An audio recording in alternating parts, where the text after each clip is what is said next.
All right, I'm going to show y'all what we're doing here. We are replacing the thermostat on a 2008 Honda CRV.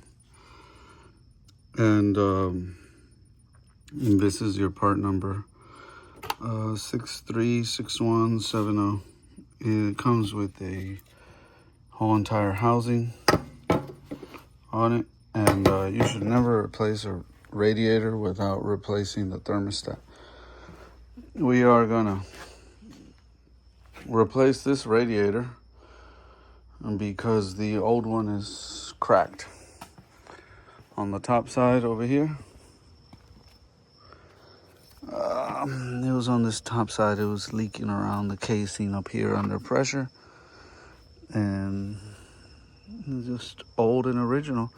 145,000 miles on it. That's an OEM Honda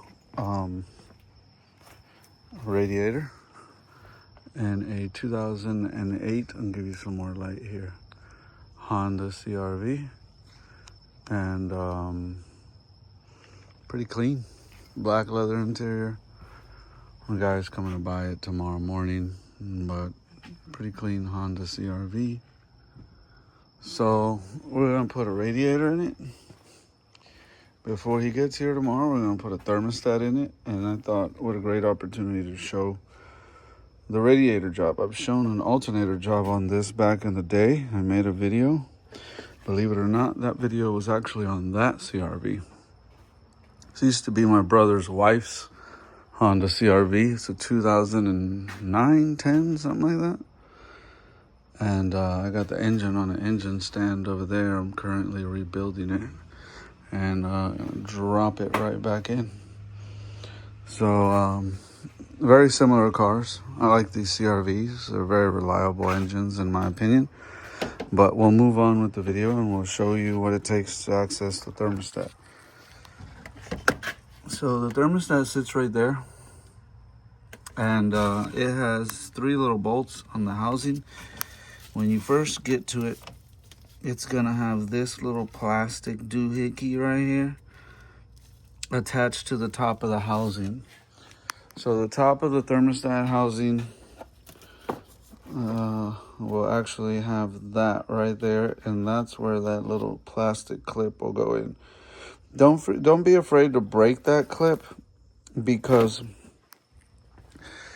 what I always do with them is they're old. This is 2010. This one I can honestly snap back in. But if you had to break it, because you could just throw a zip tie around this and throw the zip tie into the little hole there in the casing. And I don't know if these aftermarket ones have it. Yeah, they do. Yeah, they do. They have it. So the aftermarket one has it too, and you could always zip tie that, so don't worry about that. The same with this part of the upper harness. This has a couple connectors. This one is it's by the hood latch, behind the hood latch sensor. This one is for one of your radiator fans, the main radiator fan. This one is for your AC radiator fan. And I think those are the only 3. No, I was wrong. There's another electrical connector down here on a temp sensor that you'll see on the bottom of the radiator. And that also has a little clippy doohickey right here. And you'll need to get him off. Once you get the radiator lifted up, I do that last, and I get it up high, and then once it's up high, I snap her off of there. It's like the last thing I unhook before I pull the radiator out. Now, I think if you fought with it enough, you can get the radiator out without removing the hood latch core support bar that will attach here, and you'll have a bolt there. You'll have a 10 millimeter bolt there, and you'll have a 10 millimeter bolt back here behind the battery. This is where your coolant overflow tank sits, right there. And on the back side, you'll feel that little lip, and that little lip goes in past the metal clamp and locks into place with this V right here. And that just kind of slides up in it and clips onto that little clip. And then obviously the hose attaches to the radiator, the overflow tank. And that will sit, let me get in here. And that will sit on this. See, it'll slide in right in there, and that's the little clip that you kind of push back that way, and then get a hand in and shimmy, pop all the way up until it comes out. These grommets that I have sitting up here go on here for your AC condenser, bushing, top mount, whatever, rubber mount. And it has two of them, obviously, one on each side. I take them out of the way there because you don't want them to fall and get lost. So one will go here and one will go there. This just kind of can move back. If I wanted to, I could release this condenser from here and there, but then I would have to evacuate and recharge my AC system, and it's not necessary, so I'm not going to. And down here, you're going to have rubber grommets. And these rubber grommets on both sides are the same function as the rubber grommets that I just showed you for the top of the condenser. It's like a motor mount for the radiator that takes road vibration out, so it's not metal-to-metal contact down there.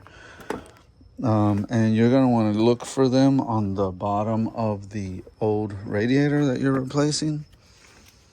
I'll show you over here. It's these guys right here, and you'll take them off and put them on the new one. Some radiators I notice I've purchased already come with new ones on it. This radiator I haven't checked, and then the sensor down here, I would remove this sensor too if I was going to need it. Let me go verify if this one has the sensor on it or not.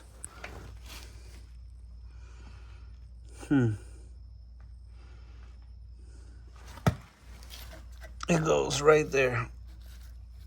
And I have to take this little plastic plug out and put that there. And then we're going to flip it up. And we're going to look, and no, it doesn't have the rubber mounts. So I need to take the rubber mounts from that one over there. And I need to screw this off and put that sensor in there. I will use Teflon tape to make sure that doesn't leak. And I always lubricate these things with like WD-40 or something, and the rubber mount to keep them from getting dried up and hardened and broken. I always also double check this. This is the drain plug, and I just kind of twist it to make sure it's tight. And I always take a wrench or pliers to this and make sure that they're both snug. And I make sure that it's snug here and behind it.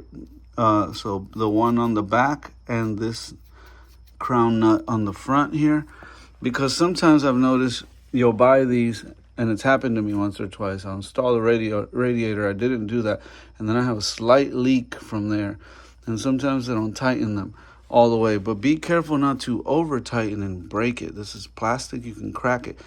You just kind of have to feel for it and feel where it's like, okay, if I go anymore, there's no more give, and I'm going to crack. And back off. It's not, let's see how strong you are contest. It's just make sure that it's all the way tight, but not break it or hurt it at the same time. So that's your radiator. On the top, you're going to have these little nuts for the fan. And you're going to put a bolt through that, and that's going to hold your fan. And these tabs on the bottom hold the fan shroud.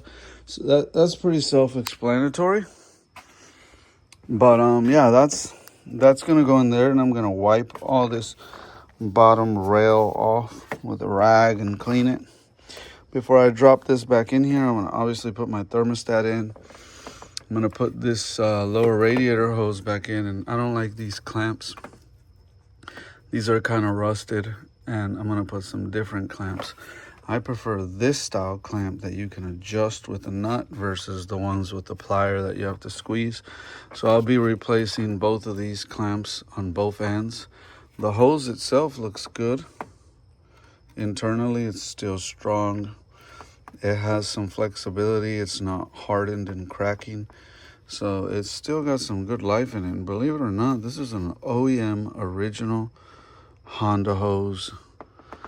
You can tell from where the clamp was to where I obviously moved it, but from where it was, this clamp was never disturbed. I was the first one to disturb it and move it. And the memory marks of where it was, people almost never put them back in the same exact position that they were. And you can tell. And the amount of surface rust on this one, you know that's been on there for 145,000 miles. I do believe the bottom one, the top one's been removed. So I believe the thermostat at some point has been changed, but not the radiator. The bottom part that attaches to the radiator had never been disturbed. So the thermostat is not original, but the radiator definitely was. AC compressor looks like it's been replaced. Same with the alternator. It obviously has a brand new battery hiding under here. And I've put a brand new air filter in there. So yeah, there's a lot of good things going on here. These are your fans. And you can see the top of the radiator was leaking from the top casing down along the backside and coming down the motor. So yeah, we're gonna put the same fans back. This one sits on the driver's side, this one on the passenger side. This one runs for your air conditioning only, and this one runs whether the air conditioning is on or not. Regardless, this one just comes on and off at a certain temperature. This is the bar that goes up top that I was telling you about, and I'll bring it over here. And when you pop the hood on your Honda CRV, you'll see this bar. It's hard to show you all this one-handed, but pretty much it sits in there like so. And then you have your hood prop here. So I have the hood propped up with a stick right now. But this bar will sit here and it won't give you room to get the fans out. So I think that if you wanted to fight with it, you could probably get the radiator out without removing this. But here's the big but. It'd be really, really tight, and you'd probably risk scratching the fins on the new radiator. You don't want to scratch these fins. Air passes through here. Well, it's actually coming from this way, from the front. And these veins, fluid comes in, and gravity, right? Coolant from the top will come down, and it runs in these two banks, top and bottom. And pretty much as it's running through the veins from the top bank, lower bank, air is coming through, and that air is cooling that fluid. The fans push air, plus air is actually the fans pull air, not push. Pull air, and the air also comes in to aid that. So yeah, you want to extract good air through there without the fins being damaged, and you run the risk of damaging these fins. If you've ever seen some of these, they get crushed up, and like on the condenser too. You want to make sure, see how they get road debris and everything, that they're in good condition. And if you look at the bottom usually gets a little more beat up.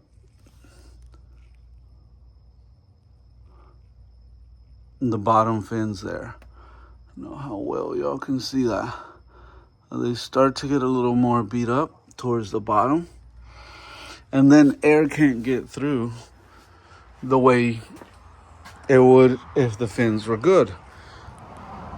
The fins on this one, original, not damaged, but I bet you if I would have tried to pull them fans out without removing this top core support, the plastic from the fans would have had to stay pushed all the way, and you probably could have shimmied them out if you knew how to play with it right. Anything is possible. I'm not going to say it's impossible, But you would have probably hurt it in the process, is what I'm saying. And is it worth hurting it or risking the possibility of hurting it? No, it's not. So to avoid that, I say remove this completely. And it's not that hard to remove. This harness snaps in on the backside all the way across with the little clips. Undo the harness. You have your hood latch that comes through and bolts up like so, right there. And y'all probably can't see it on camera too good. Let me see if this thing will show. I put a line with a Sharpie that I can see on both sides around it before I remove it. That way I know that I've installed this latch in the same exact perfection position that it was. So when I install this latch, it's not going to be slightly tweaked in any way. It's going to be perfect, exactly the way it was. And the hood latch will line up perfectly. It has these two cables for the hood latch cable, and they just kind of pop out carefully. You don't need to break these clips off. The cable itself will just slide in and tuck it right back in. So that gets your hood latch out of the way, so you can remove this bar. Your hood prop cable will be attached to it. So like I said, get a stick, remove this harness, pull it back away, and then this just will slide out like that. And like I said, you'll have the basic bolts that I was showing you. One here, one there, and one on the back side. So you have 1, 2, 3, 1, 2, 3.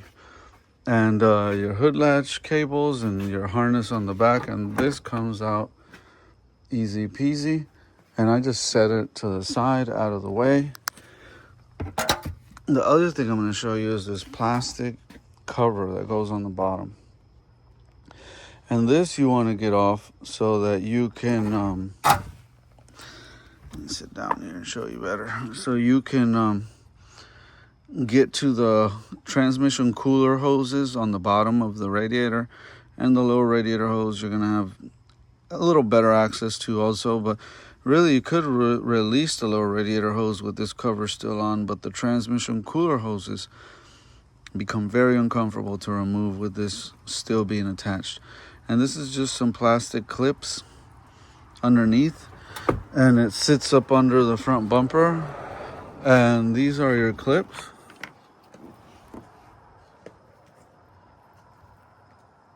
And I'll show you how these function. So you're gonna come and you're gonna get yourself this tool, ideally. And this is a little set that I got. And I believe, no, it's not that size. It's this size. Yeah, see, this one's a little wider. I'll show you them out here. It's hard to do things one-handed. See, this one is a little thinner. This one's a little thicker. So you're gonna be able to fit it. I'm trying to one-hand everything. You're gonna be able to fit it in there and pop that out. And this actually goes backwards, like in this position. Is just hard to do everything one-handed. Yeah, okay, so this is in actuality what it would look like to pop out. And you would wedge that in there and pop the top of this plastic clip off, and then that would release the clip. And when you put it back in, all you're gonna do is push the top of this clip back in once it's in. If you peel these back carefully without breaking them, this part and the inside will actually come all the way out, and you could just insert this bottom piece and then the top piece if you wanted to do it that way too. But get yourself the little pry bar set, because it's so much easier. It could be done with a simple flathead screwdriver also, if you don't have that tool set. you could wedge a flathead screwdriver in there, and then where are those pliers? I was just using them. Some dikes, some wire dikes like this. You could, once you wedge it up with the flathead screwdriver, you can get the dikes in there and pry up. But this is a lot more rough, and it almost always destroys them and breaks them. I have a couple here, plus the one I just showed you. See, so these things are pretty valuable, and if you look right here, you'll end up having to buy a kit like this one that comes with all different sizes and shapes of these connectors. And this is handy to have because no matter how nice you are to some of these, sometimes they're just gonna break.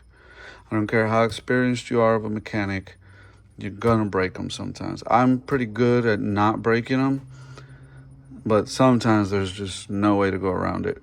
And you can spray your choice of, I like the PB Blaster penetration fluid, but you can WD-40 lithium grease, anything like that will work. And yeah, so spray some penetration fluid on them. Even though it's not a metal or aluminum bolt, it does help loose them up. So I'll get the pry bar tool set that I showed you, and I'll lift it up a little bit and I'll spray in there, and then I'll pry and get them out carefully without breaking them. Because even though I buy a set like this on Amazon, this is still money. This doesn't just get shipped to my house for free. And I want to keep my shop supplies cost as low as I can, so my overhead is low and my profit margin is high. And if I can avoid having to buy this more often than not by saving these, the original ones, then why not? But I can easily get aftermarket clips on Amazon. So don't go crazy if you break one, but definitely focus on getting better at removing those. And that's where the value of good tools come into play. And I always say a mechanic's just as good as his tools. So you always want to have good quality tools. So get yourself a good pry bar set there. I have multiple toolboxes here, and I keep all my good stuff well taken care of. But yeah, so those are the clips. And then you are also going to have the same style clips for the front grille. And I'll bring this over here where you can see it better. So this is a piece of the front grille, and it's going to have those clips right there and right there. And then this one is going to have clips here like it also. So you're going to remove all those clips to have access to removing the bar. And so you're going to come in the engine, you're going to see your plastic clips. This is where you're going to start. You're going to start removing those plastic clips. The top part of the grill that says Honda, the H, attaches to this. And you're going to leave the front bumper. You don't have to remove it. I watched a video earlier and someone was saying you got to remove the front bumper to do the radiator. This is proof you don't. You don't. But you do have to remove this portion of the grill.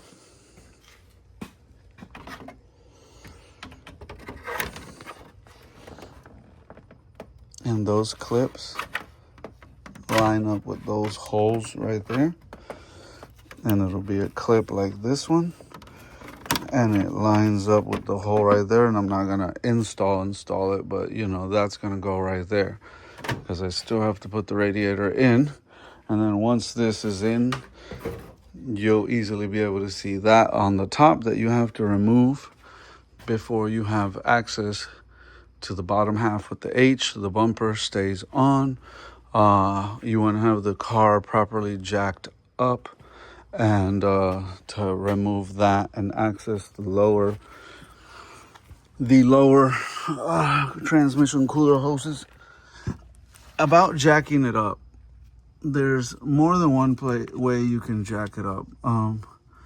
It has these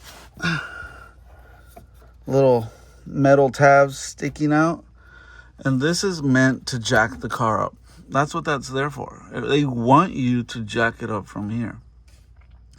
which I have no problem with that if you're like just going to replace a tire or something on the side of the road. But if you're going to lay under a car, I kind of don't trust this as much as I trust this. This is a unibody car, so this is probably one of the strongest points in the unibody. And you can put your jack stand here. But if you're going to put your jack stand here, where do you put the jack? Because the jack can't be here if the jack stand is going to go here, right? And you'll see these two bolts on the unibody where they bolted this.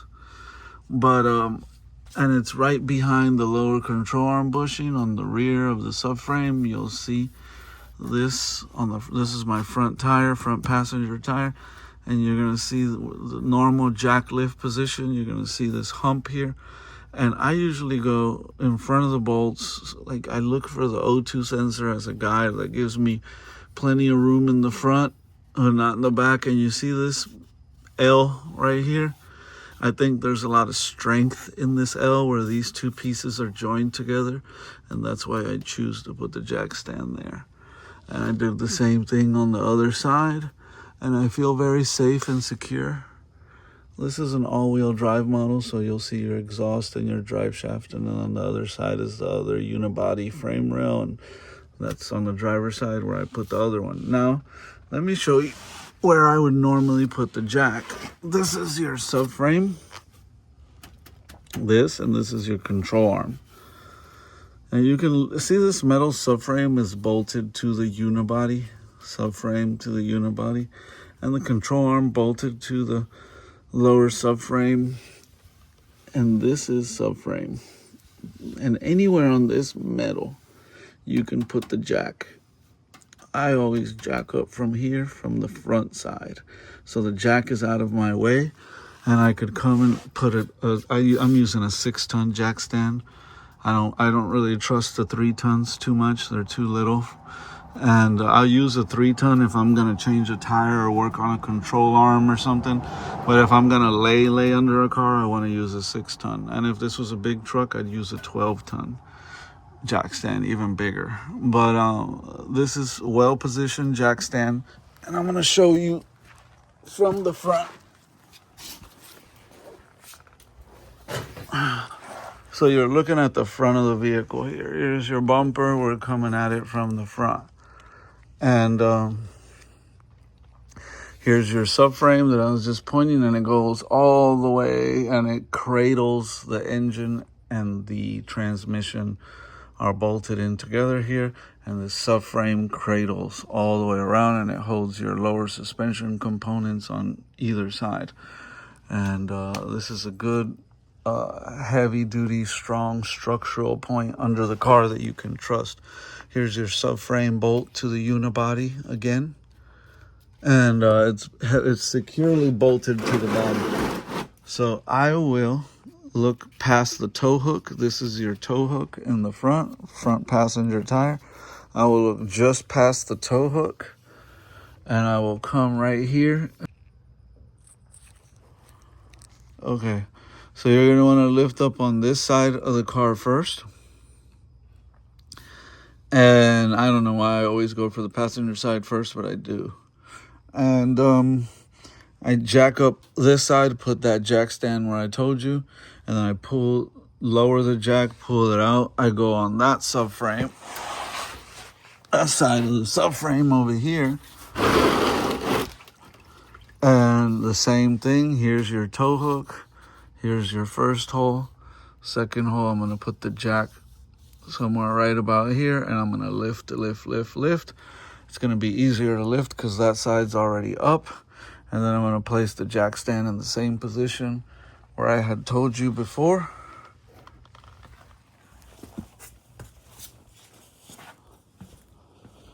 And if you look right by the L on the unibody, same as the other side. If you look at them, they're pretty even across from each other, and that's safely lifted. This is the jack I'm using. I have other jacks, but it's a Daytona jack from Harbor Freight, and it's not that expensive. And I like it because it's low profile. See how this drops down and gets real thin here? Because of low profile. And it has a long reach. You want to look at the length from this arm right here to the lift pad. It used to have a rubber lift pad, not anymore. But the length of here to here has a lot to do with the length of how high up it's going to be able to come, and also how far under the car it's going to be able to reach. So look for the low profile. I believe this is a 2-ton jack. I believe this is a 2-ton. No, it could be a 3-ton. I don't remember. The stickers are off of it. Whether it's 2-ton or 3-ton, I'm pretty sure it's a 3-ton. It's the same as this one. What's this one? Yeah, this is 3-ton. Similar to it, but this has modified wheels and other stuff like that going on. And I have a 4-ton also. You see what I was talking about? These little 6-tons compared to the bigger, little 3-tons jack stands compared to the 6-ton bigger ones. So I use 6-ton mainly. But yeah, so that's how you get the car up safely. That is the most appropriate jack to lift these cars with, because it'll get far under there to that second hole I showed you on the subframe rails. And then you lift up one side, place the jack stand where I showed you, lift up the other side. That gives you good clearance, good safety to lay under there. Why do you need to lay under there? Because these transmission cooler lines that I pointed out, that you want to make sure these are tight, they're pretty hard and uncomfortable to get to unless you jack up the car and take this plastic cover off over here. So that's really the whole the main reason why you're lifting the car, to get that plastic cover off is why you're lifting. And also because you want to be able to catch the coolant, but that cover off to drain them transmission lines. And it makes it easier to reach the lower radiator hose. And I use a big pan like that, and I will dispose of that coolant fluid. And you see a little bit of oil mixed in with the coolant because I drained the transmission cooler lines with the coolant. So it's both mixed in there. But that is the pan, and you see the car's jacked up, so it gives me good access to put a good sized plastic pan under there. And I like it wide. You see how it's almost as wide as the whole car, left to right? That way I catch everything that drains out, and I don't end up with a bunch of fluid on my driveway. This driveway needs to be pressure washed again. I've made some messes working on some other cars recently, and you could see it's time for another cleaning. But I didn't spill hardly any coolant today on this job. So to recap, that's why you're gonna lift the car, take the cover off to have access to the lower transmission cooler lines. You're gonna be mindful of your rubber mounts, of your sensor, of making sure these are nice and tight, making sure everything is tight. Dot the I's, cross the T's, be thorough. You're going to remove all your plastic from the top so that you can remove the core support bar, 3 bolts on each side, remove the harness, and that gives you access to easily be able to remove them fans out of there without risking damaging the blades in any way, shape, or form. So the next thing I'm going to do is actually do what I said, put the rubber mount, wipe this down, put the rubber mounts on there, spray them with lubricant, WD-40 or whatever lubricant you have. And because, see, if you look at these things, I'm pretty sure this one's wet because it was leaking on this side, but look how dry this one is. See how dry that is? And you just kind of want to extend its life a little bit and lube it. And you see how lubed this one is? That's not lube, that's actual radiator fluid, because that side of the radiator was leaking down, and you can see where it's wet.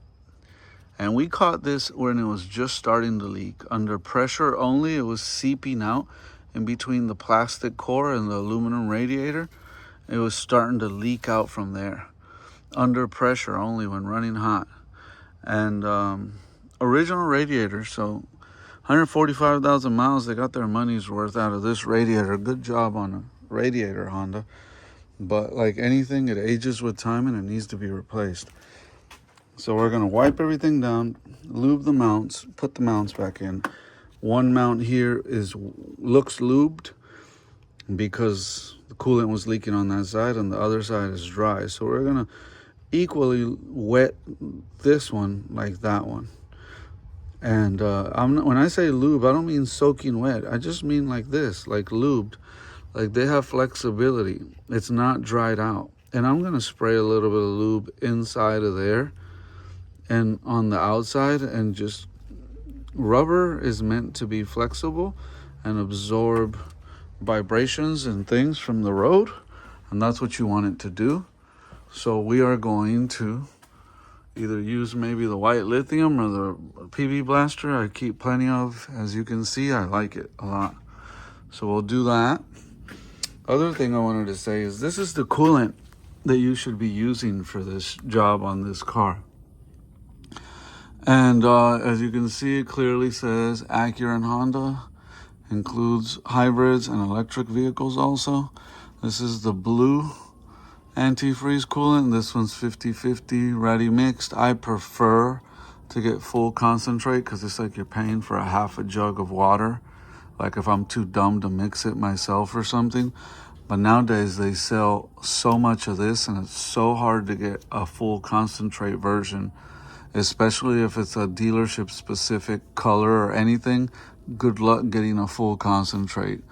If I am going to be forced into buying 50-50, then at least I'm going to get the right fluid and the closest thing to OEM as possible. And Peak, this is not Honda fluid, it's Peak. But guess what? Honda doesn't make coolant. They get coolant from Peak or Prestone or whoever they're getting it from, and then they put their Honda label on it and charge the customer for Honda dealership coolant. So don't get tricked into buying Honda dealership only, but use dealership specific for your vehicle coloring. The blue stuff doesn't mix well with the green stuff, if you get what I'm saying, or the orange stuff or any other color coolant. I've made that mistake in my younger days in the past, and then I would like add green coolant to orange coolant, or orange coolant to blue coolant, or pink coolant. And I noticed it would sludge up, and I'm not a chemist, so I can't tell you all the science into every little ingredient they put in these things and why, but I noticed that every time I get engines that I tear apart, and I rebuild a lot of engines, and you'll look in the you'll look down in the coolant passageways, like on this engine block that I'm rebuilding here, and this is where coolant travels, and instead of it looking clean like this one, this will be all sludged up and gummed up, like literally like gunk, like gummy gunk, all up in the coolant passageways, glued to the side of the outer cylinder walls. And it just looks gross. And how do you get in there and properly clean that? You gotta take it to the machine shop and let the machinist clean it.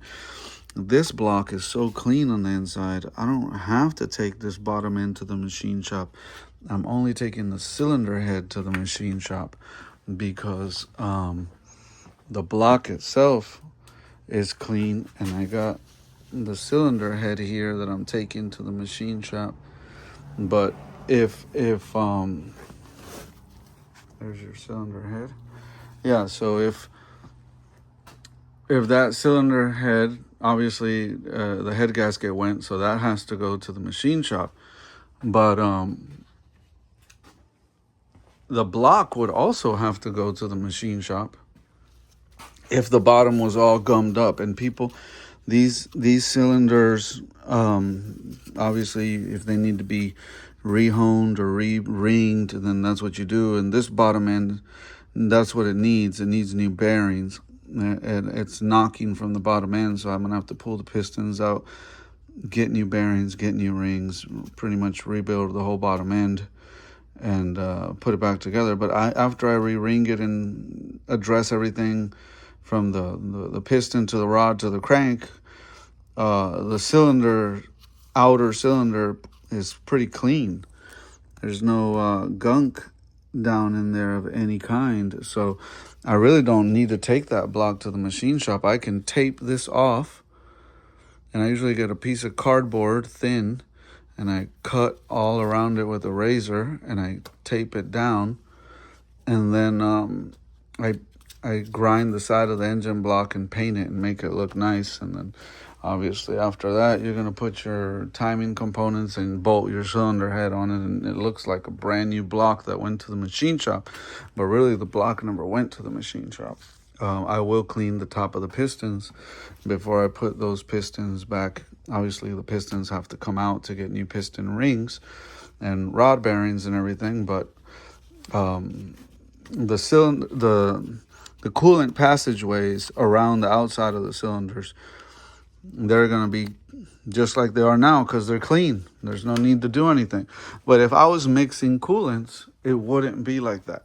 So don't let some Joe Schmo tell you that you can put whatever coolant you want in it. Now, some of the older cars, I will use something like this.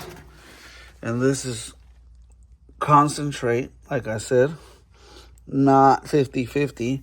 And they say this is for all vehicles, all makes, all models, all year. And this is like a yellow color. And they consider it to be like universal for any car. 10 years, 300,000 miles, longer engine life guarantee. They're real proud of this stuff. And I get this at Walmart pretty cheap. And as you can see, I buy a lot of it. I got 3 jugs of it here. I got more of it in the back. Another brand at Walmart you can get that's 50-50, Toyota Lexus Scion. It's the right color. Do not add water. Ready to use, so it's 50-50. And then Fram, also full concentrate. This is orange, mainly like GM vehicles. The Lexus side. This I use more, like, it just depends. If it's a new engine, like say, for example, that engine that I'm rebuilding on that engine stand. Once that engine has been, the bottom end's fully been cleaned, the engine's been completely rebuilt, I don't have to use the specific dealer fluid anymore. I can use the all make and model coolant because I'm not mixing 2 coolants. I've completely rebuilt the engine and got all traces of the old coolant out. So now I'm not mixing fluids. I think that the problem is not that the dealership coolant is better than the all makes and models yellow coolant. I think it's just that it's whatever ingredients they're putting in that blue coolant right there does not like mixing with other coolants, with the orange or the other colors. So for that reason, on something like this that didn't get a full engine flush and rebuild, you don't want to mix the 2 coolants. You'll end up with gummed up cylinders. So that's my advice from many, many years experience doing this. I wouldn't do that. I'm going to end the video because I got to get to cleaning and putting this back. It's a late night. They're coming to buy this in a couple hours, so I'm going to get little to no sleep here. But I got interrupted earlier with other stuff. And then I had dinner and fell asleep, and I woke up and I was like, man, I can't go back to sleep. I got to go put that radiator in. So here we are late night showing you guys the radiator. But I'm not going to run through everything. I discussed how to get fans, everything, bottom cover, top core support. I explained everything on the radiator, even how to properly lift the car. And I think plastic covers, the clips, everything, how to remove those. I think y'all have a good understanding on what it takes to put a radiator in a Honda CRV. 2010, 2008, this generation was a good generation. And same principles apply to both. I firmly believe that this car will be good for another 150,000 miles with this radiator in it. And if you have an issue with yours and you catch it early, Before you run hot and blow a head gasket, it should just be a simple radiator.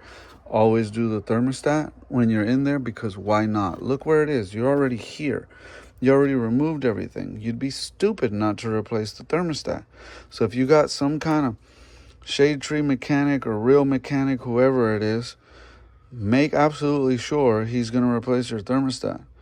It's not that expensive, and you're already here. You have to remove these fans and everything to have access to this all over again. The bar, all of it, just to have access to it again. Why would you not do it while you're here? It makes no sense. And that thermostat is super important on regulating coolant flow and coolant pressure and things like that. So you want to make sure you got a fresh thermostat in it. This wasn't the original one. It had been replaced already. I don't care how long it's been in there. If I'm doing a radiator, I'm replacing the thermostat. I've seen these thermostats brand new be defective and open and close intermittently, not like they should. So intermittent failures are real failures, even though they're not full failures. So definitely, just to be safe, thermostat, new radiator, fans, pop everything on. When I'm not recording and I'm not wasting my time, forget if this thing's on or not, and I'm not wasting my time educating people on these videos, this is a quick in and out. I put some music on, I jam out, I get in the zone, and it's just in, out, and it's just like I could do it one hand tied behind my back. But every once in a while I think to myself, somebody out there that doesn't have my experience, doesn't have a mechanic they trust, is thinking to themselves, damn, I need a radiator. Does it really cost that much? I feel bad for the guy I got this Honda CRV from. We bought it from an older Mexican dude, real cool couple, him and his wife. And they live in like a 55 plus retired community. And the mechanic shop close to there is, that thing's still on, sorry. The mechanic shop up there is raping these older people, like straight, no shame, taking advantage of them. They quoted him like $4,000 to do the power steering pump on this car. $4,000 to do a power steering pump. I heard that. I was like, how do these people sleep with themselves at night? Like, it's just highway robbery. And these old people, they just, what are they going to do? They need their car. They got good credit. They got money saved, retirement money or whatever. And people think like that and they take advantage of them. I'll just think, they'll just swipe a credit card and pay for it. They need their car. And it's ratchet. It's horrible. Like, you guys are going to burn in hell for doing people like that. $4,000 for a power steering pump. I forget how much he said for the radiator, but it was high. I think it was like $2,000 or something. They were trying to charge him to replace the radiator. I was like, and he was just like, I can't. I just spent $4,000 on the power steering pump. They want to charge me another 2,000 something to do the radiator and thermostat. And I'm just like, wow. Like, who does that? Who does that? So there's people out there like him, and I'm not saying the older guy is going to watch this video and do the radiator himself, but he's going to at least have an understanding of what it actually takes, and maybe at least be able to visually look at it and verify that it was done correctly, whoever did it, because he has the knowledge from how the job is supposed to be done from watching this video. And the single mother too, same thing, that she's maybe not going to do it. And there are some girls that totally get down, right? But even if you're not the type of girl that can do this yourself, you still want to watch to get an understanding of really like, okay, this is what it takes. So this is like, if I wanted to do this job or verify that it was done right, like I said, this is how I would go about knowing, okay, did they ruin my clips? Did they do my thermostat? Did they, what did it involve for them to do it? Is this something that could be done in someone's driveway, or is this really a big job that only the dealership, the almighty, all-powerful dealership can do? Sometimes people, like, I worked in the dealership for years, and I tell you, there's better work happening in people's driveways than what happens in the dealership. It's so pathetic. A lot of the old school guys like me that are heavily certified, I got 12 ASC certifications, had them for years, master certified. Like, a lot of the old school generation guys, heavily certified, many years experience, we're leaving the dealership. There's an exodus of us leaving dealerships because of the poor leadership is the best. I'm not going to get into make the video longer than what it needs to be, but just horrible, poor leadership in dealerships these days. It's not like the good old days. And a lot of us are just choosing to go our own way and work for ourselves.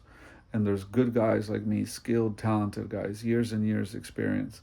And they do work from home or from their own shop. I own my own shop for a little bit too. And whether they own their own small shop or whatever, like, or work on the side or mobile or whatever, a lot of that work is better than the work you're getting at the dealership. Dealership is raping these people blind. Anything that's corporate, run from it. Run. Corporately run, run. If it's corporately run, I don't want nothing to do with it. Corporate is so evil. They don't care. You're just another number on another ticket. Like, they don't care about the employee. They damn sure don't care about the customer. They only care about themselves and their profits and their numbers. That's it. The small mom and pops guy, I believe, would actually care more about his family, his reputation, his customers, the quality of work he's doing. I know there's a lot of bad guys out there with their own business doing bad work too, but you got to know how to weed them out. But the majority of them, I believe, are good and care about protecting their own business and their livelihood and their reputation, so they're going to do better work. There's a lot of guys like me that just do work from the side from a nice, small, humble little shop like this in their house. I've had the same barber since I was like 18, same family doctor since I was same age, and 43 now, and I've had them for two decades plus now.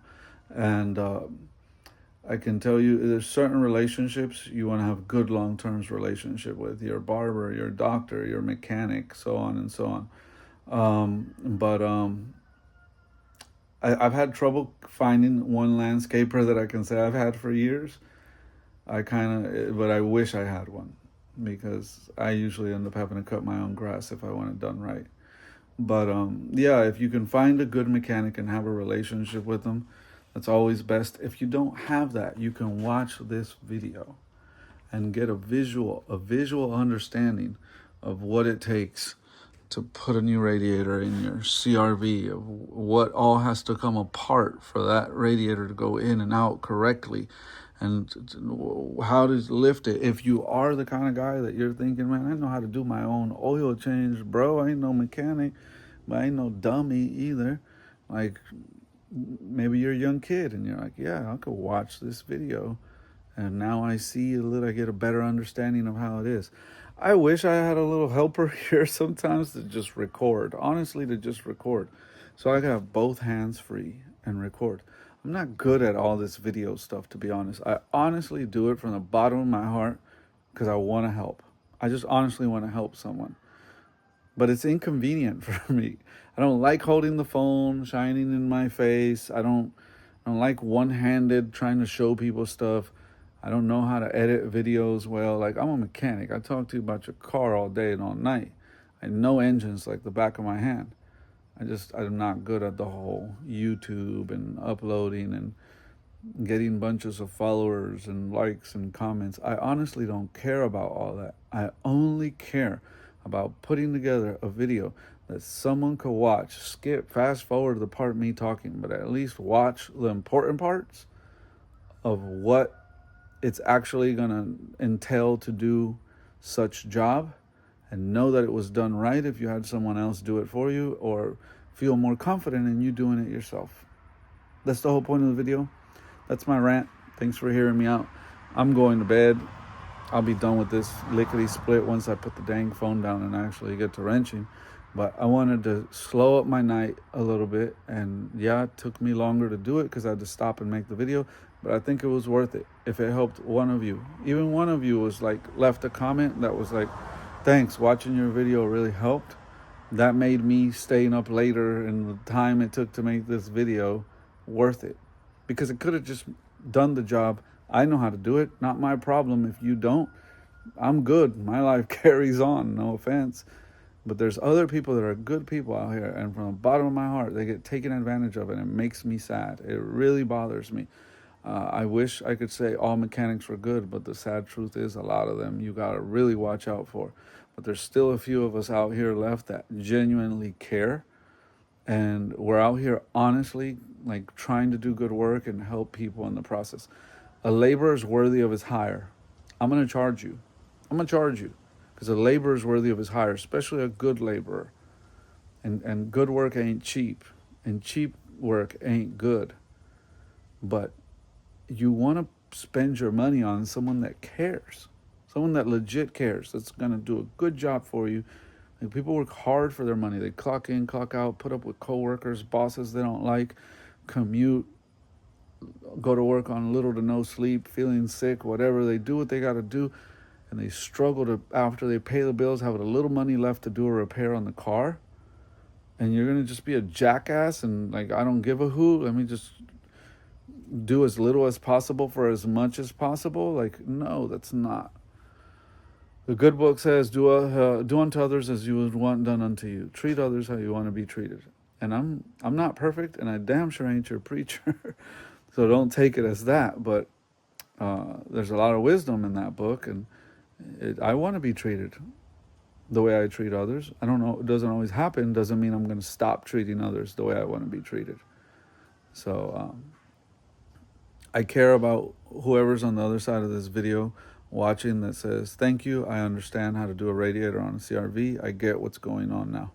And for that, that's why I do these videos. YouTube actually demonetized my channel. I do not monetize at all. I don't care if you skip my ads or like or anything. Or all I care about is every once in a while someone drops a comment saying, wow, this really helped. Thank you for making this video. And I swear that lights me up. It's corny, whatever, but that does it for me. That does it. And I'm just like, that's a good feeling. I'm not one to like type a lot because I always have gloves on and I'm not much of a texter. But when I do read them, and when I read them, it's just like smile from ear to ear, knowing, yeah, that person, it was worth making it for that person. It made sense. So thank you for watching. Thank you for hearing me out. And just know that I make these videos because I care. If I didn't, I'd be done with this job already and you'd have no video you'd be watching. God bless you. Catch you on another video whenever I have time to make one. Stay tuned. Bye-bye.